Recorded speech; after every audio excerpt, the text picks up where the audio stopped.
Erlerdə isəmsiz hörmətli kollegalar, biz Әлмәт театрының Qozanda гастрольләренә багышланган матбугат очрашуын башлап җибәрәбез һәм безнең бүгенге спикерлар. Әлмәт театрының директоры Фәридә Багыс кызы Исмагыйлова. Миңа һәр вакытта Фәридә апа дип кенә дәшәсе килә, чөнки Фәридә апа минем укытучым. Шулай ук Татарстан Республикасының атказанган артисты Динар Вәзим улы Хөснетдинов һәм шулай ук артистка Энҗи Фидаил кызы Сейфетдинова. Хәерле иртә исәмсез барчагызга да. Фәридә Багысны иң беренче булып сүз сезгә гастрольләр хакында, кайсы көннәрдә, кайсы залда нинди спектакльләр белән киләсез. Һәм быел Әлмәт театрының бик зур юбилее, аңа әзерләнгән махсус чаралар, проектлар хакында да кыскача гына сөйләп узсагыз иде. Микрофон. Барыгызга да хәерле көннәр. Әйе, без Казанга киләбез. Менә тиздән февраль ае керә. Һәм ул инде безнең гастрольләр якынлаша дигән сүз. Гастроль дип элек зурлап сөйлидер инде. Әлмәт театры үз тарихында, 80 еллык тарихында 40 көнлек гастрольләрне белә әле безнең элекке артистларыбыз сөйлиләр ул хакта. Аннар ул бер атналык булды менә Казанга, бер атнага киләдерек. Хәзер инде 2 көн. Аралар якыная, тизләнеш көчле, 3 сәгать ярымда киләбез дә башлап, аннан кайтып китәбез, спектаклебезне уйныйбыз да. Шуңа күрә без инде бу юлы киләбез 18 февральдә. Гастрольләрнең беренче көне, ул якшәмбе көн була, кичке сәгать 6-да башлыйбыз Алла бирсә. Инде сезгә таныш спектакль Казанда 3нче мәртәбә уйналачак. Бер яктан караганда 3нче мәртәбә генә әле. Без киләбез Гаяз Исхакыйның ул әле өйләнмәгән әсәре спектакле белән, һәм ул Айдар Җаббаров куелышында. Һәм без гомумән бу 2 көннең дә гастрольнең шулай 2 Айдар Җаббаров куйган спектакльне алып килергә булдык. Өйләнмәгән идене без Нәүрүз кысаларында уйнадык, һәм тагын махсус килеп узган ел уйнадык, һәм әйтергә кирәк, Казанда бик эзе зур булды аның. Безгә дә килеп иреште ул шаукым дип әйтик. Әмма ләкин ничек кенә булса да, күпме генә булса да, әйбәт җитми кала бит инде ул. Минем үземнән дә сорыйлар, кайчан Казанга киләсез, кайчан Казанга киләсез? Әйтәм, сез без килгәндә килә торган булыгыз дип тә җавап бирәм кайчагында. Әмма ләкин менә хәтерлим, ул вакытта Камал кассасына чират тезелгән иде узган ел. Билетлар җитми калган иде. Быел да шулай булса ярар дип телибез. Бүгенге көнгә билетлар бара, Аллага шөкер, сатыла. Бу менә 18 мәсьәләсендә, икенче көн 19-ы ул дүшәмбе, гомумән театрлар көне түгел бит инде, ул театрларның ял көне дип исәпләнә. Бигрәк тә әйбәт, бигрәк тә рәхәтләнеп, менә шушы спектаклебезгә килергә кирәктер. Ул Туфан Миннуллинның Ат карагы пьесасы нигезендә куелган спектакль, шулай ук Айдар Җаббаровныкы Ат карагы, Конократ. Ат карагы Туфан абый тарафыннан 80нче елларда язылып, архивларда утырып танылган Шәкүр карак тарихы бит инде ул. Туфан абыйны шундый зур драматургны кызыксындырган бу тарих. Ул аның өчен бик күп эшләгән. Шуңа күрә ул тулысынча Туфан абый әсәре кирәк бетте, һәм инде әлбәттә режиссерның барында ниндидер үз күзаллаулары, документаль чыганаклар тагында дип әйтик инде, ниндидер режиссер кеше бит инде ул шулай, үзенекен кертергә тырыша. Шуңа күрә аның бит режиссер сүзенең бер французчадан мәгънәсе дә оештыручы бит әле, ул бит спектакльне оештыра. Шуңа күрә Ат карагыда кызыклы спектакль булачак. Мин инде шулай дим, килергә кирәк, күрергә кирәк. Әле тагын кайчан килер ул Әлмәт театры? Бу юлы 80 еллык безнең театр оешкан дәһшәтле сугыш елларында 1944 елның 20 мартында документыбыз шуны сөйли. Совнарком карары ул. Шул елларда да кемдәдер театр кайгысы булган. Анда инде каты сугышлар барган бит инде. Ул вакытта совет гаскәрләре куып барганнар дошманны инде Германияга таба, Германия ишекләрендә барган, кемгәдер театр ачарга кирәк булган. Чөнки халыкның рухын сакларга кирәк булган. Энтузиастлар бер төркем җыелышып, аның беренче актрисалары 2 хатын-кыз, 2 Нәгыймә Дәүләтшин, Нәгыймә Кимова. Менә алар оештырып башлыйлар театр эшен. Ул вакыттаның ни бинасы юк инде, ни бер нәрсә юк бит инде. Һәм алар йөргәннәр шулай. Җәяүләп, ниндидер костюмнар күтәреп, аннан соң үгезләр җигеп, аннан соң атлар белән, аннан соң тракторлар белән шулай барган бит инде ул тарих дип әйтик. Шулай театр дөньясы. Шулай һәм бүген менә карагыз, хәзер нинди хәлдә безнең театрларыбыз. Гомумән Әлмәт театры гына түгел, гомумән татар театры дип әйтер идем мин. Біз шәһәрнең үзеннән өлкән. Әлмәт шәһәре әле күптән түгел генә 70 еллыгын бәйрәм итте ноябрь аенда. Һәм безгә гаҗәпләнеп, бездән сорыйлар, ничек соң ул алай була, шәһәргә 70 ел, сезгә 80. Без әйтәбез, менә шулай, без шәһәрне дә үстергәнбез дигән, дигән сүз. Безнең быелгы юбилеебыз гомумән аталачак театр шәһәрнең җаны дип. Шуңа багышлыйбыз. Һәм безнең шулык исемдәге китап чыгарга тора, әзерләнә Рухият китап нәшриятында. Без бик рәхмәтле Рухияткә. Әлбәттә, без Татнефть ярдәме белән яшибез, аның ярдәмен тоеп яшибез, аның хәйрия фондының ярдәмен һичшиксез без тоябыз, әмма ләкин үзең эшләмәсәң, берәү дә сиңа терәү булып тора алмый. Шундыйрак менә хәлдә без, аннары махсус проектлар бездә булачак инде юбилейга. Әле менә сүз башладык Мәскәүгә бару турында, шулай ук Айдарның 2 спектакльләр белән без Мәскәүдәге Татарстан вәкиллеге белән инде сөйләшүләрне башладык. Менә килгән иде Эмиль Файзуллин, аның белән сөйләштем мин коллегия көнне. Шулай көзгә таба дип, иншалла барып чыгар дип өметләнәм. Спектакль театрның юбилее кайсы көнне узачак? Иң мөһиме, менә гаилә елы уңаеннан әле театрда бик күп гаиләләр дә бар икәнлекне әйттегез, менә шул хакта да сөйләп узсагыз иде. Минем нишләптер шулай кабул ителгән инде 31-нче числоны яратам икән мин. 75 еллыкны да без үткәргән идек 31 октябрь көнне 5 ел элек. Бу юлы да нәкъ шулай, нәкъ 5 елдан 31 октябрьдә Әлмәт театрында юбилей кичәсе булыр дип фаразлап торабыз инде. Ул билгеләнгән инде, хәзер планлаштырыла. Оннары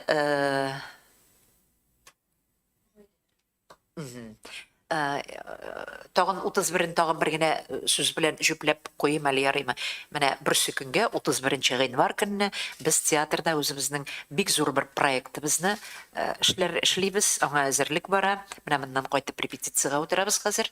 Ул күренекле язучы, прозаик, фронтовик язучы Рафаэль Төхфәтуллинның 100 еллыгы.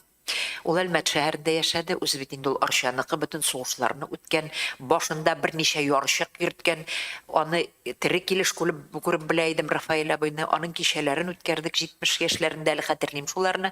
Безнең 2 чара бер юлы үтә. Рафаэль абыйның 100 еллыгы, аның 6 әсәрен берләштереп менә Ильяс Гореевич эшләде беренче бүлекне. Рзин Нурсафиуллин, алар бөтенсе күтелә зур концерт программасы белән үрелеп барачак бу. Безнең эшебез күп әле. Гомумән Әлмәт театры андый проектларга алына, чөнки без шәһәрнең тарихи, географик һәм мәдәни милли үзәге бүгенге көндә. Без спектакльләр генә түгел, проектлар өстендә эшлибез. Һәм менә шушы без үзебезгә ниндидер бер шундый йөкләмә алдык. Күренекле шәхесләребезне искә алырга. Bundan 2 ел элек нәкъ шулай театр көче белән Рәис Нәгыймовның һәм Нур Ахмадиевның искә алу кичәсе үткән иде. Менә бу юлы тагын шул кичә үтә. Аннары гаилә елы 27-се көнне суббота, ул бит инде бөтен республикада булды дип беләм. Гаилә елын ачтык. Һәм бездә дә ул Аяз Гыйләҗевның Кар астында кайнар чишмә спектакль иде, ул көнне репертуарга бик әйбәт туры килде ул әсәр. Шуның алдыннан без кыска гына, матур гына итеп гаилә елын ачтык үзебезнең театр гаиләләре белән. Бездә әллә 6, әллә 7, әле санап чыкмадым, гаиләләр бар. Аларның өлкән гаиләләре дә бар. Луиза Султанова белән Камил Валиев, мәсәлән, алар инде 60 ел бергә яшәүчеләр дип әйтик. Аннары инде яшьләр бар. Менә шулар арасыннан Резидә Хәйретдинова тиз генә шигырьләрен язды, багышлаулар язды да, үзе дә 2 баласы һәм ире Илсур белән бергә чыктылар алар. Искиткеч матур күренеш булды бу. Ул фотографияларда калды, ул видеоларда. Хәзер шул проектны алга таба дәвам итү. Менә шул гаиләләр белән үзебезнең театр гаиләләре турындагы проект дип әйтәм инде. Һәм театр үзе дә зур гаилә бит инде ул. Ул турында да сөйләргә кирәк. Рәхмәт, Фәридә апа. Динар, сүз сиңа Ат карагы спектакле турында кыскача гына сөйләп уз. Безнең күп кенә коллегалар аны барып та карадылар. Кайсы көнне Саша Долгов шалтыратып инде съемкалар башлану турында да үзе әйтте. Без хәбәрдә булып торабыз, шуңа күрә безнең хәтта бинада да бәлки ничәдер кадр аның төшерелер дигән фикердә торабыз. Менә әлеге спектакльнең дигән, ничек дип әйтим, выжимкасын, менә иң кызыгы нәрсәдә? Актер буларак, уйнаучы буларак.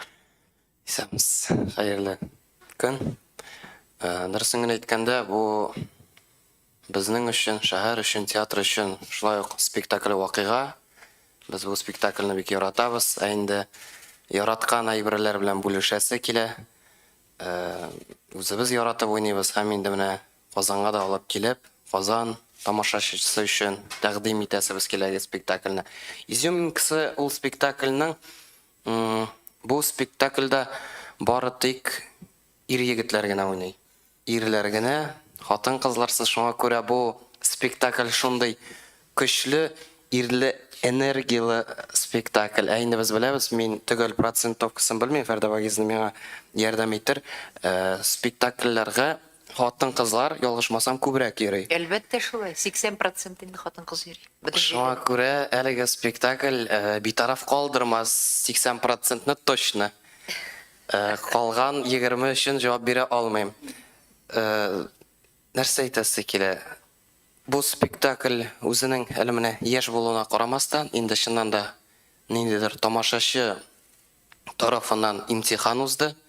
Һәм ул имтиханны без чыннан да уздык. Артык мактыйсы килми.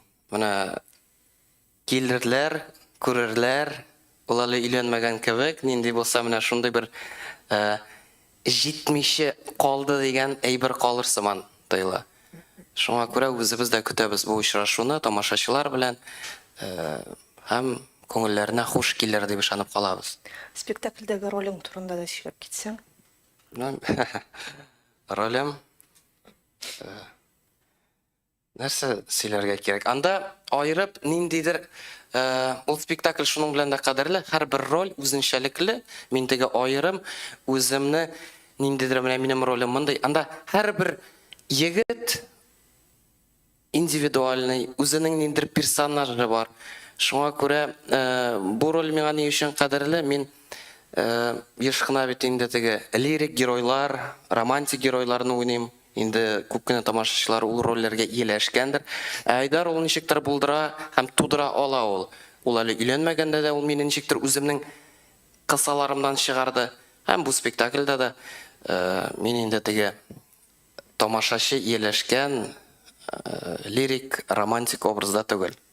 Мин өстәп кенә куям, гафу ит. Менә Фәйзел ролен башкара Динар. Юк, мин Сайхун.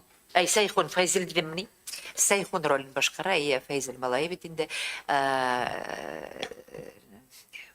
Банда җитәкчесе, бу танылган ат карагының нәрсә дип әйтик инде, дошманына әверелгән. Алар арасында конфликт. Барысы да шуннан бит инде. Һәм финалда да шул конфликтны күрәбез без. Шул конфликтның шишелешен дип әйтик микән инде. Сайхунны уйный анда. Бик зур рәхмәт.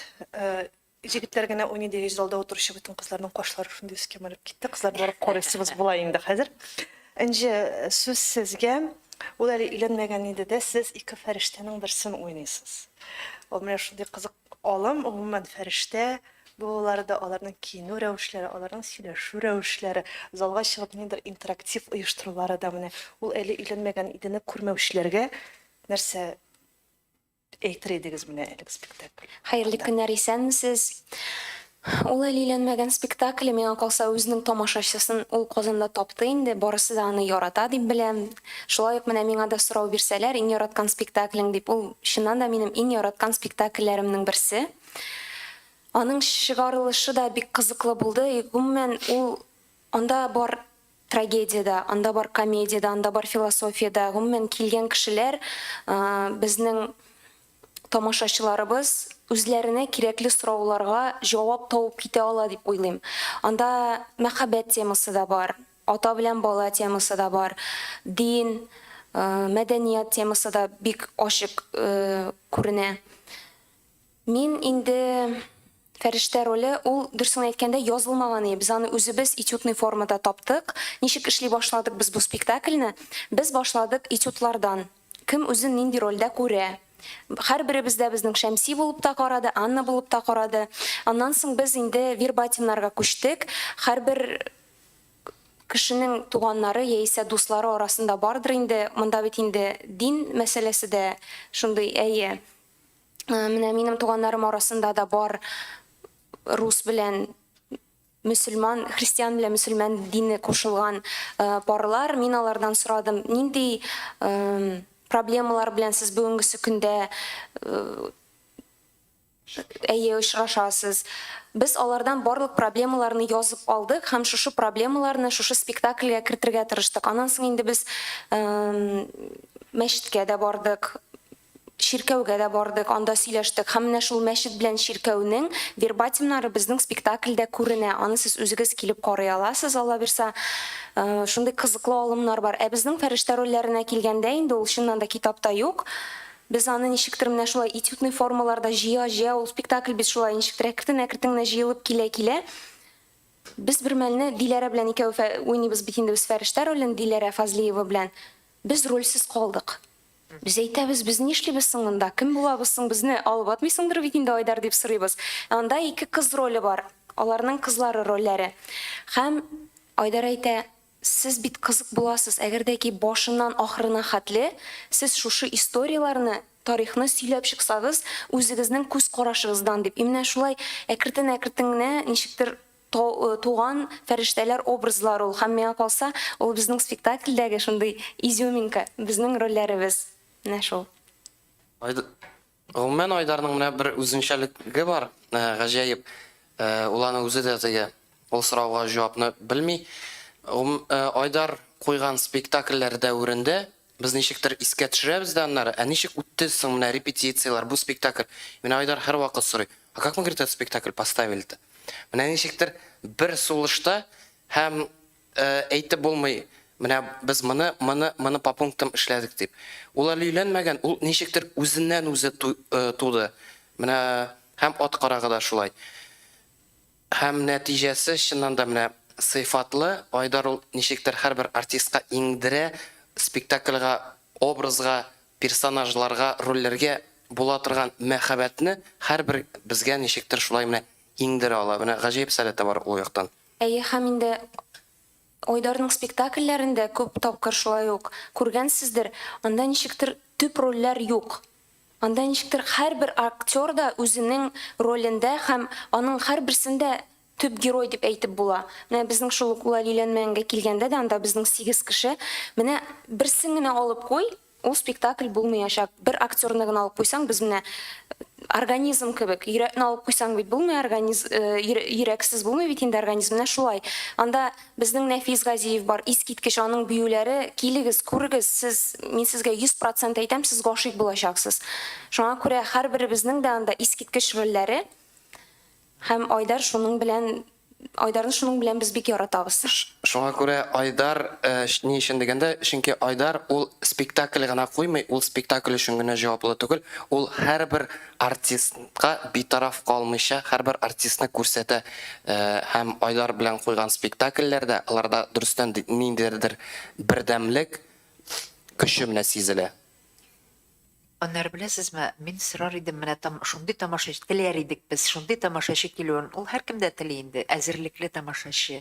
Гаяз Исхакыйның кем булуын, аның безнең милләт өчен нәрсә эшләгәнен, ул бит инде нәрсә дип әйтим инде сезгә, ул безнең шул кадәрле татар милләт өчен программа язган кеше дип әйтсәм дә, ул Исхакыйның кем икәнен дә белмәгән килеш, аның повестының укымаган килеш, бөтенләй белмәгән килеш килеп утыру сүз дә юк. Без аны спектакльдә бирәбез, әмма ләкин бөтен тирәнлеге белән. Ул шунда кызык бит. Мин моны укыган да идем, ә моны булай куйганнар икән дип. Шулай ук Туфановның пьеса укып торучы булмастыр да инде ул. Әмма ләкин Шайкур Карак тарихына бәлки кемдер игътибар итәрдер. Кемдер менә ул тарихны кызыксына, ярата әле, мин ишеттем, кемдер хәтта фильм төшерергә дә уйлап тора Шайкур Карак тарихы буенча дигән әйберләр. Шуңа әзерлекле тамашачылар булса, яхшырак булыр. Ә менә өйләнмәгән иде ул, гомумән яшьләргә искиткеч инде. Искиткеч. Яшьләр безнең бит инде яшерен батырын түгел, катнаш никахлар милләтне юкка чыгаруда бик зур роль уйный бит инде ул катнаш никахлар. Әлбәттә, кемдер менә шуны куйган вакытта, кемдер әйтте, бу проблема инде ул безнең сезнең өчен генә проблема бит ул. Кайдадыр анда тегендә Западта ул уже давно не проблема, это диләр тегеләй былай. Но Западка карап яшәргә тиеш түгел бит без. Без үзебезнең кануннар белән, үзебезнең элеккедән килгән ниндидер традицияләрне без сакларга тиеш, үзебезнең татар гаиләләрен сакларга кирәк бит. Әмма ләкин беренче урында мәхәббәт димез бит инде. Менә спектакль шул сорауларны куя, ә җавапны үзләре табалар инде. Мин ат карагы турында бер-ике сүз генә әйтеп китим әле. Дөрестән дә килешәм. Ат карагы тарихын әгәр дә ки укый башласагыз, ул искиткеч. Минем белүемчә, ул Әлки районыннан бит инде ат карагы. Койбыш. Әйе. Мин үзем Алексеевск районыннан. Ул бездән ерак түгел, ул безнең күрше.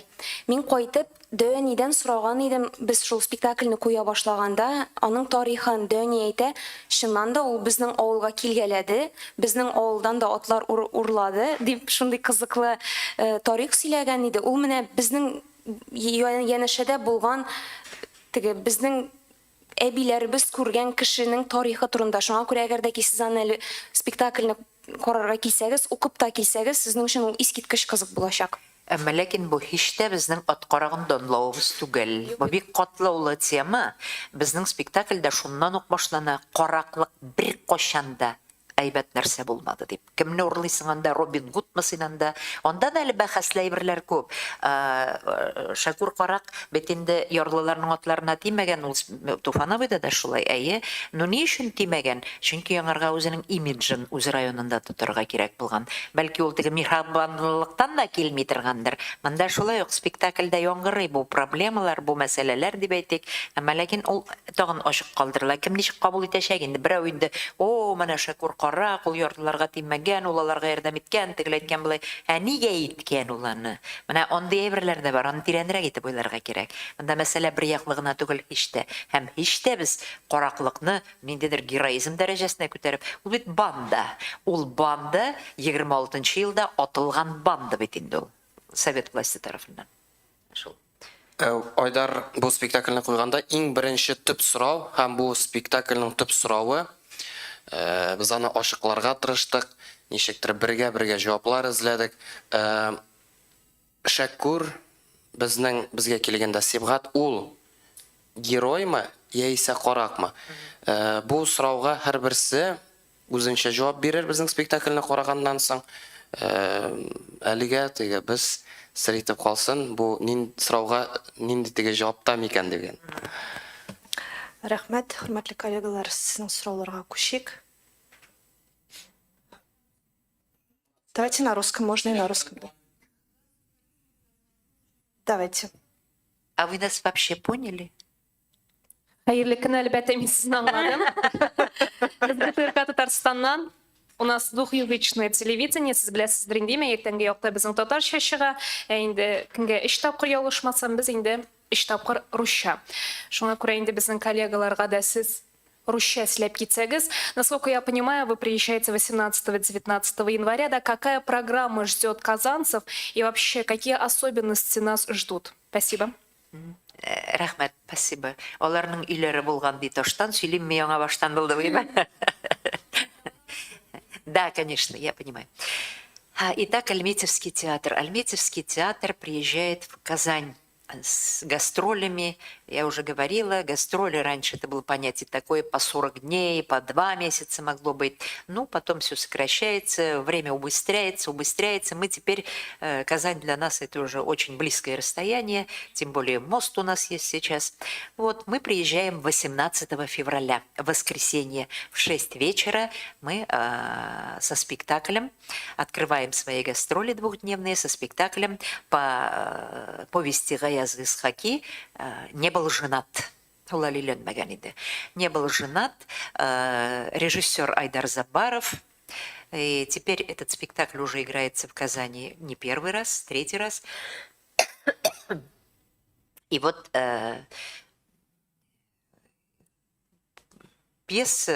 спектакль поднимает очень актуальные проблемы, межнациональные браки. Поставлен он очень... Да, налей, пожалуйста. Конечно, это адаптирован современный язык, современная режиссура здесь, но в то же время проблема та же и остается. И режиссер, и вообще спектакль задает много вопросов. Конечно, он их оставляет открытыми. Финал открытый там вообще. Рахмат. Второй день, 19 февраля, уже в 19 часов, это понедельник, совершенно не театральный день, отдыхают другие театры, а мы играем в этот день на сцене Камаловского театра. Туфан Миңнуллин, пьеса «Ат карагы Конократ». По-моему, я не смогу продолжить, что ли? Поэтому продолжу я. Добрый день. По поводу Конокрада. Этот спектакль уникальный, это вправду событие для нас, как для театра, так и для города. Мы очень любим этот спектакль. С хорошим материалом, спектаклем хочется делиться не только на территории своего города, но и республики. И поэтому чем уникален этот спектакль? Наверное, тем, что там присутствует мужская такая энергия, потому что участвует только мужская часть актеров. Мужчины, парни разных возрастов. А мы знаем, что на сегодняшний день, наверное, 80% аудитории, которые ходят в театр на спектакль, это женская часть. Поэтому, я думаю, 80% точно останутся неравнодушными, просмотрев этот спектакль. Ну и надеюсь, что остальные 20 тоже.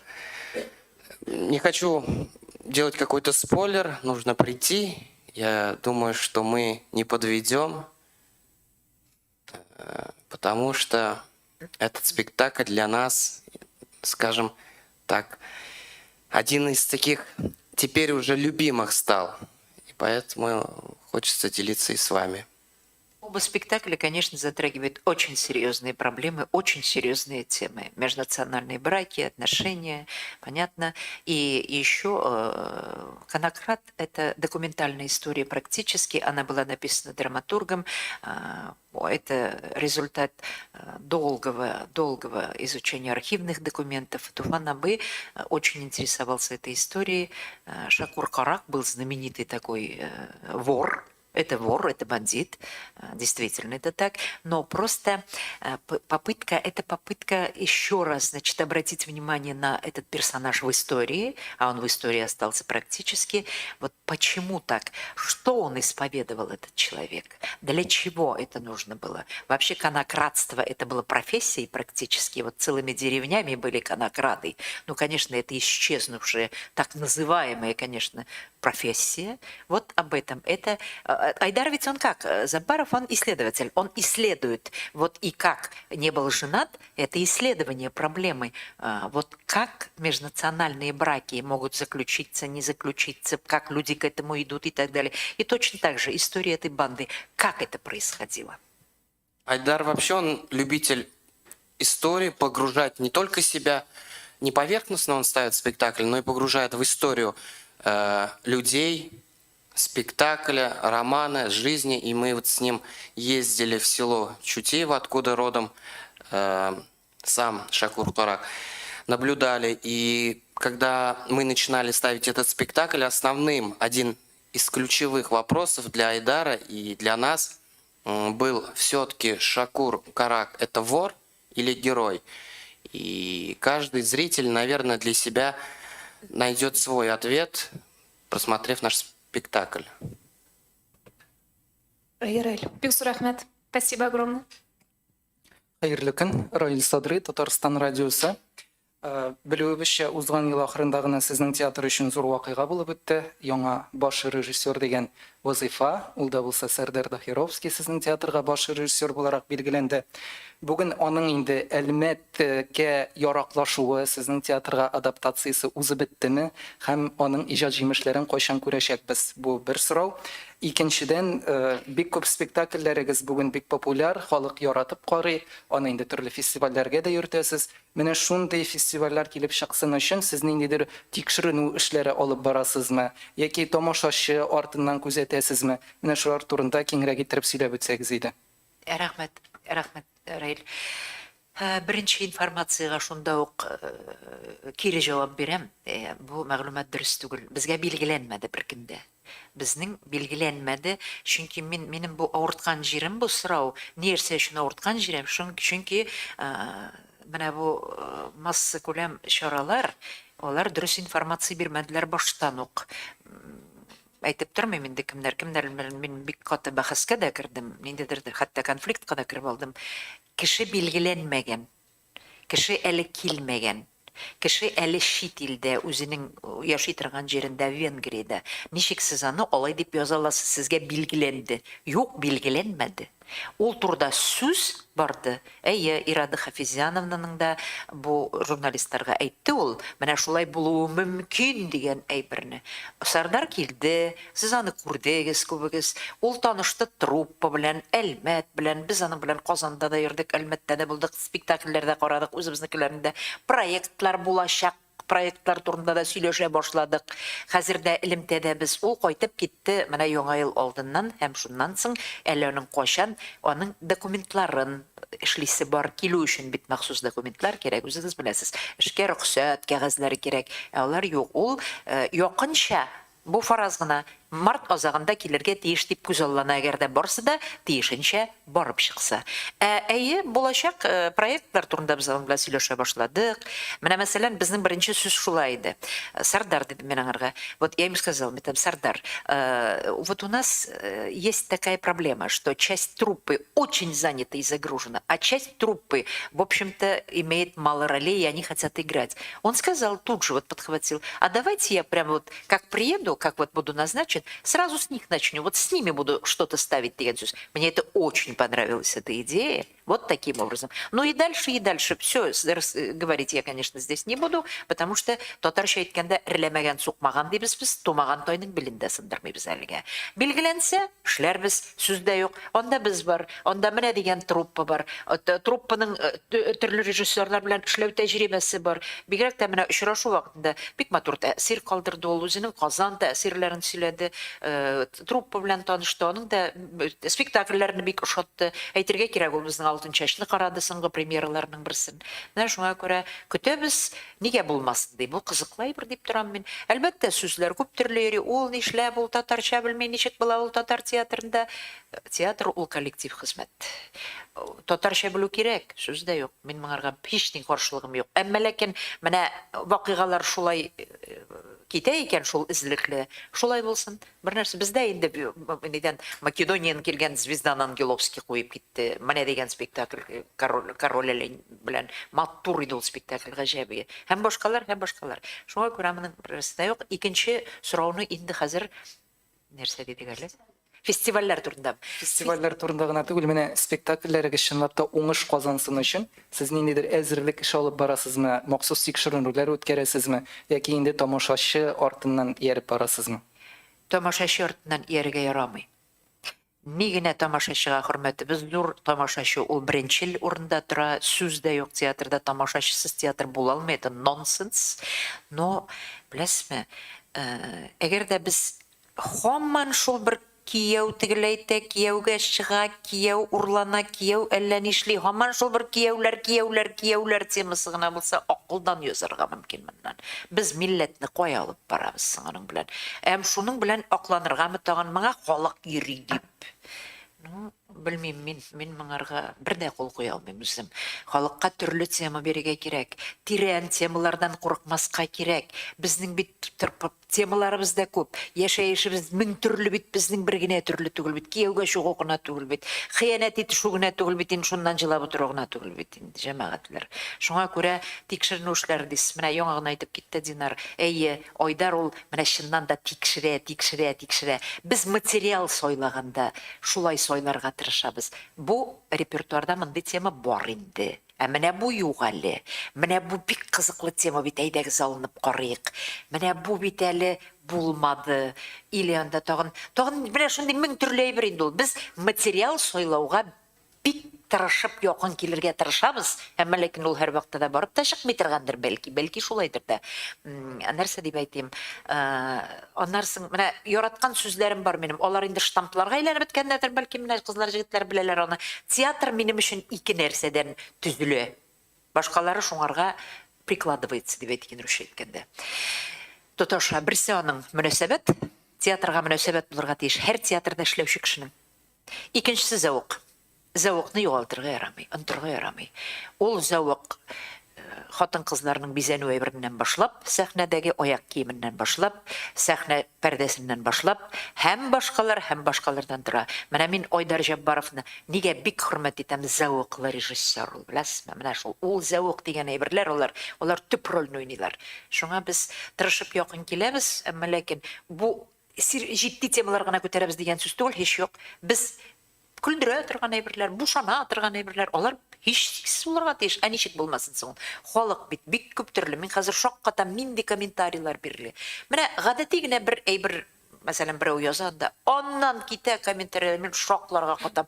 Нешек мұны шушы қадәрлейтіп, уйларға мүмкін екен. Бұл бит ғадигіне, мұнда бит енді, бұл бит енді теорема түгіл, бұл аксиома бит енді. Міне шоққатам, халықтың фикірінің, фикір деп әйтек мекенінен қошағында ол фикір де болмай қатта. Өзіңіз аңладыңызсыз. Журналист кішілер. Мына шындырақ әйбірлер. Әлі біздің бит театрда яңалық болды. Мына мында отыра тұрған жігітті біз спектакль қойды. Ол режиссері да өзін сынап қарай қазір. Динар Хыснетдинов.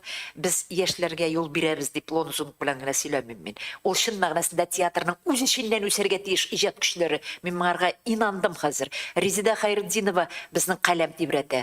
Аның инде үзенең басылып чыккан чыкмаган шигырьләре бар. Безнең арт мәйданчыкта куелган карап түгел дөньям көймәгенә дигән проекты бар. Музыкаль, әдәби музыкаль шундый композиция ул аның шигырьләреннән төзелгән. Аннары Резидәбез шулай ук атнаша Айдар спектакльләрендә репетицияларда утыра кирәк фразаларны яза. Тантана премиясының сценарийында без бергә эшләдек шулай ук Резидә белән. Резидә безнең шундый өметле каләм тибрәтүче икәнне без бүтән коллективыбыз белән йөз белән борылып, аны үстерәбез, җыйнаулап дип әйтгәндә.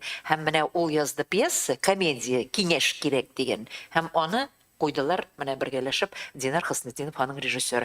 Шуңарга зал тутырып тамашачы килә, әмма ләкин ул теге зәвыксыз тамашачы да түгел. Алар интерактив белән эшләр, ул киңәш кирәктә. Тоташа менә бу гаджетларга нәрсәләрдер. Менә аларның фикерләре, тамашачының фикере геройчыга да әйтә. Анда шул парлар инде, әлбәттә, теге гаиләләр, анда парлар, һәм башкалар барып чыкмаганда, чыкканда мәхәббәтләр килә. Сезнең моңа нишлим мин хәзер ди, менә киңәшегез кирәк. Зал шуннан тотына, тегеннән киңәш бирергә. Һәм шунысы кызык. Мен аны башта белмәдем шулай икәнен. Оннан соң гына аңладым. Әгәр дә киңәшне башка төрле бирсәләр, сценарий, пьеса башка юлдан да кирип китә. Беләсезме? Шулай кысык тамашачы белән бергә эшләнә ул иҗат ителә. Шундай бер дә бар әле бездә. Раилнең соравына гына әзрәк өстәмә тагын Фәрдәбагызның сүзләренә, фикеренә кушылып, Фәрдәбагызны сүземне заук сүздән телемнән йылгып алдыгыз. Чөнки безнең Фәрдәбагызны бик зауклы кеше. Һәм ул Сойды белә бер режиссер Айрат Абушахманов бір репетицияда әйткән иде. Фәрдәбагызны вообще, ну что ярып, это коллекционер хороших режиссеров, тип.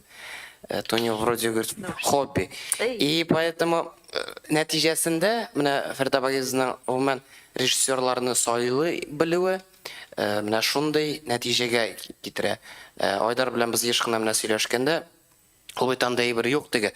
Менә Айдар килә дә, куйым әле мин фестиваль өчен берәр спектакль юк. Һәрбер режиссер яхшы спектакль куярга тырыша.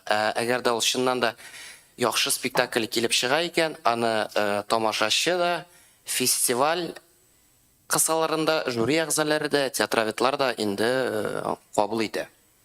Рәхмәт, Динар. Мин беләсем нәрсәгә сөенәм. Менә ул фестивальләр мәсьәләсендә бер вакытны безнең бик хөрмәтле бер режиссерыбызның авызыннан мондый сүз ишетелде. Элегрәк инде бу, әлбәттә. Үзгәрә тора бит. Фестивальләргә диде ул, татар театрлары милли әсәрләр белән үтә алмыйлар диде. Без моның хәзер башка төрле итеп үзгәргәнен күрәбез бу ситуацияның. Ул чыннан да шулай иде ул вакытта. Заман үзгәртте, өйләнмәгән иде.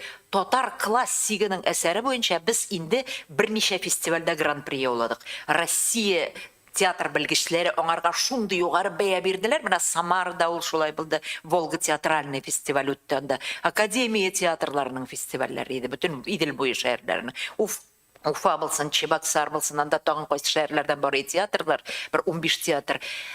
Шунда нәтиҗә ясаган вакытта ул конкурсный фестиваль Россия театр белгечләре бер 5 кеше алар иттеләр. Ваш спектакль вне конкурса идет, конкурсный проект. Это выше сразу дигән сүзләрен. Бу бит гаҗәп күренеш. Татар классикасы белән шундый фестивальдә, һәм ул инде шактый дәрәҗәле фестиваль дип әйтер идем мин. Шунда гран-при яулау безнең өчен, Татарстан өчен, татар театры өчен ул горурлык түгел, менә әлбәттә ул горурлык.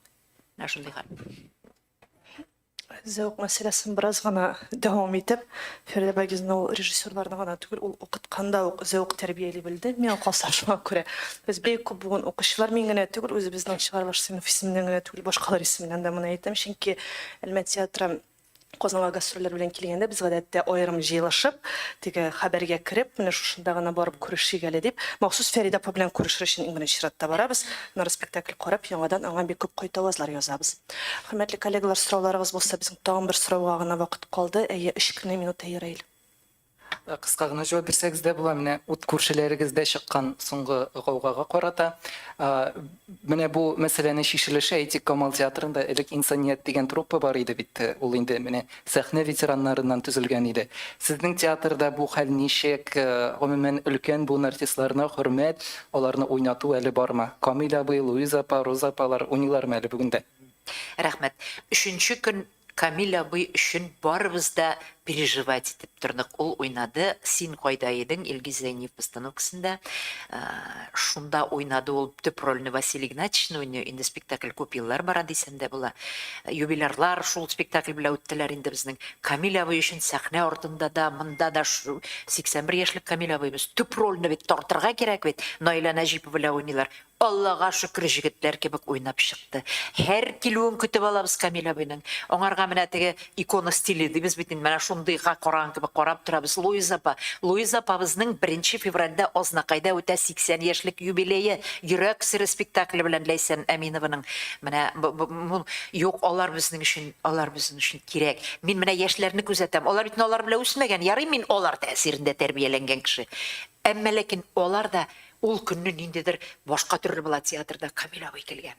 Луиза апамында алар шул хәтле гыяратып, хөрмәт белән. Ул бәйрәм балаларның килүе. Роза апа, Салих алар безнең 3 көнә бертек.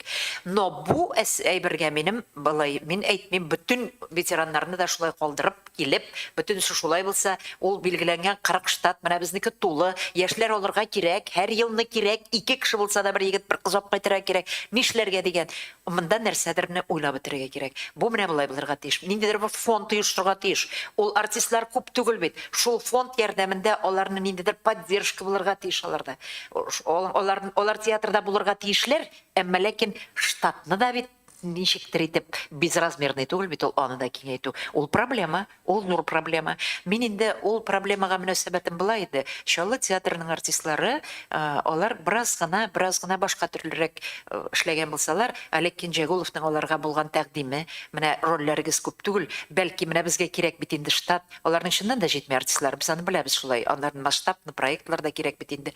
Шул ярты ставкага эшләп, аннан соң шаярып кына әйтеп, шаярып булса да, Олег Мадьярыч, ярар, без инде эшләдек, эшләмәдек түгел, исемнәребез дә бар, дәрәҗәбез дә бар, без сәхнәне яратабыз, без китмибез. Әмма ләкин күбрәк роль бирсәгез, бәлки берәр премия биреп куярсыз безгә дигән әйберләрдә бәлки. Безне бәлки не для печати сөйләшеп утыручы әйтәм, беләсезме?